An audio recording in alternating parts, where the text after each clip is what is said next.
Prvi dvoboj 11. kroga je potekal v Domžalah, domače Radomlje so pričakale Maribor. Po kar 8 porazih je vendarle 2 sijajni tekmi Radomelj, 4 točke na gostovanjih, najprej pri Krki, potem še pri Kopru prva zmaga. V prvem polčasu zgolj ena sama priložnost, poskušal je Maribor, na pravem mestu obramba Radomelj. Drugi polčas pa je bil nekoliko bolj živahen, 69. minuta, takole pa z golove črte nogometaši Radomelj odlično so rešili celotno situacijo gostujoči branilci. Sledil je protinapad Radomelj že ob koncu srečanja, to je bila nevarna akcija domačih nogometašev. Na koncu pa se je izkazal Jasmin Handanović, ki je šel dobro iz gola in preprečil tale strel proti svojim vratom.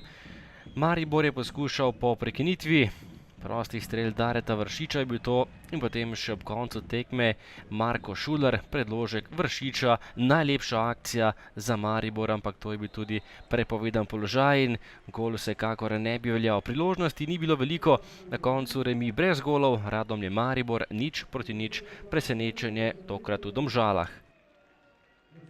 Ja, super.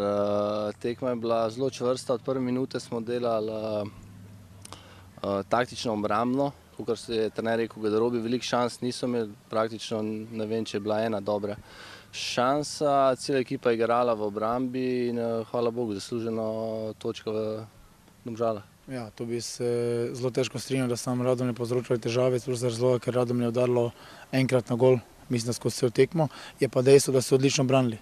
Radomlje se postavilo v popolno defenzivno formacijo, so vedeli, kaj želijo, so ogromno delali, dali ogromno energije v tekmo. Z naše strani pa je bilo vidno, da smo trudili se, da smo probali, da smo na vse načine iskali priložnost.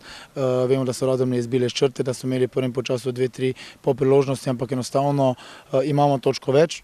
Pozitivno gledamo naprej, z prostega razloga, ker so fantje danes v pristopu bili maksimalni, ampak enostavno Radomlje je igralo dobro tekmo v fazi obrambe in prišlo do te točke.